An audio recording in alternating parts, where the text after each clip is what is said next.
Okay, so I'm just going to do a review for just the setup of images on the Powershot, because I was asked to do it and I think it's kind of handy to know. It is a little bit awkward when you are used to using an SLR and you're using certain buttons and layouts that to then do everything on the screen, it can be a little bit confusing. But we'll have a go and see how it is. I'm actually recording over the original video because the sound was terrible, so please bear with me. I'm recording this on a compact because the Powershot basically took over my main source as a video camera. So basically here I'm just talking through all the different things that you can use.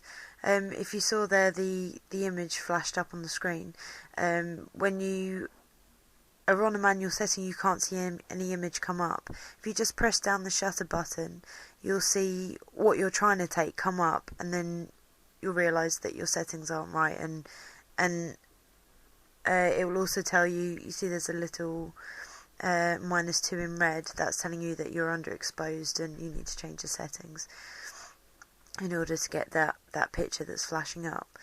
At the bottom here on the left, that's your shutter speed. So at the moment it's at a percentage of a second, which is why it's so dark, it just can't get enough light in. And then next to it is the f-stop, which is the aperture. That also controls the level of light. The lower the aperture, the more light you can get in. So f4, for example, will let in more light than f8.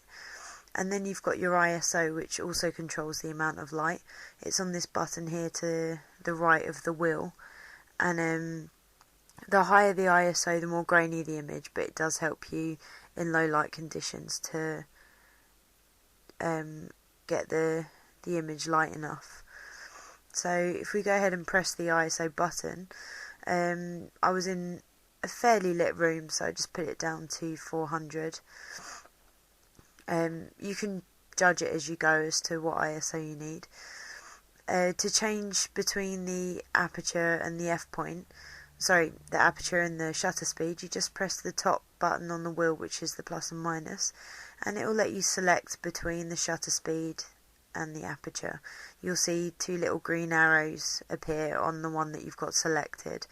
That does take a while to get used to, but you figure out in the end it's not so hard. When I first started, I kept pressing the bottom button, which kept changing the white balance, but after a while you get used to it. So if you see that one of the lines is greyed out, it's because you've reached the end of the scale and you can't go any further when you're trying to change your shutter speed or aperture. So if it's greyed, you're at the end and you can only go in the other direction. What I was doing there, I was changing the shutter speed. I've already changed the aperture while I was talking. So there I've just pressed the top button, used the wheel to go down the scale and get a quicker shutter speed. The great thing about this camera is you see the changes you make reflected on the screen, and you won't get that with an SLR. Whereas here you can see that obviously as I'm turning that wheel, the shutter speed's getting quicker, more light's getting in, and the image is coming up better.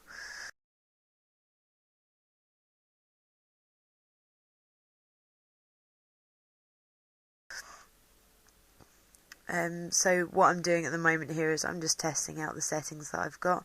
That's the beauty of digital, you can just keep changing them until they fit right. And in the end I decided to up the ISO because I didn't want the shutter speed to be too low, or I'd just end up with too much blur. So as you can see, I'm just demonstrating that you can see how the screen shows you what your changes are going to do to your image, and that really is very handy, especially when you're doing pictures like if you've seen my moon pictures. That is very handy because you can play around and see how much detail you're picking up on the moon.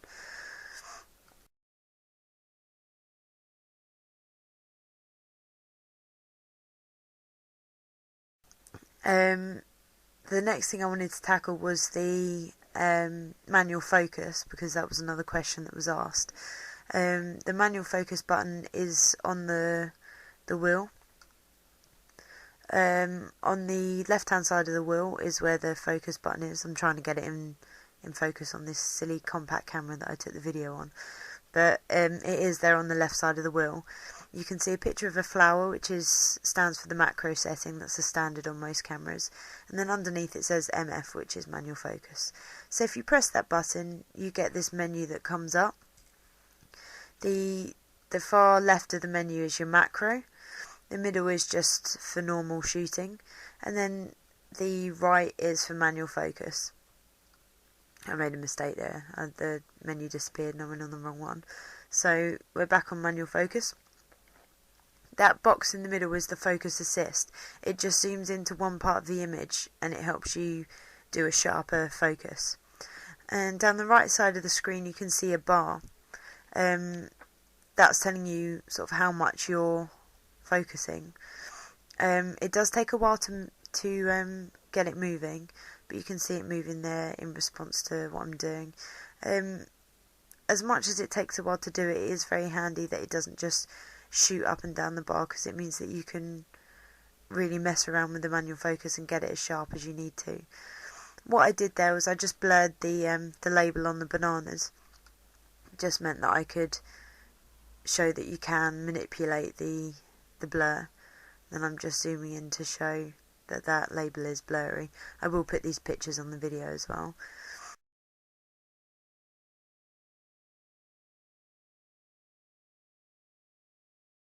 Then my battery started to run out, as you can see it flashing up. So then all I wanted to do is just demo that you can then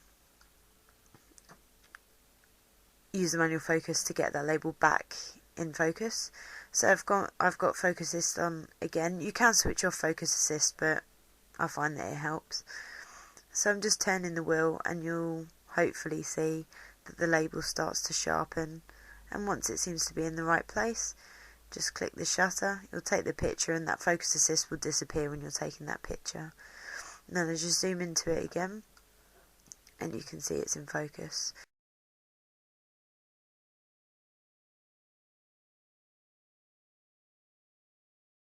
I didn't want to spend too much time on this particular camera taking this video because it obviously doesn't show it up wonderfully, and then my battery started going, so I decided it was best to just leave it there. I hope that explains the basics of shutter speed, aperture, ISO, how they're all affecting the image and where they can all be found on the menu. As I said, it does take some time to get used to, but it's definitely worth it in the end. I hope this helps, and thanks for watching.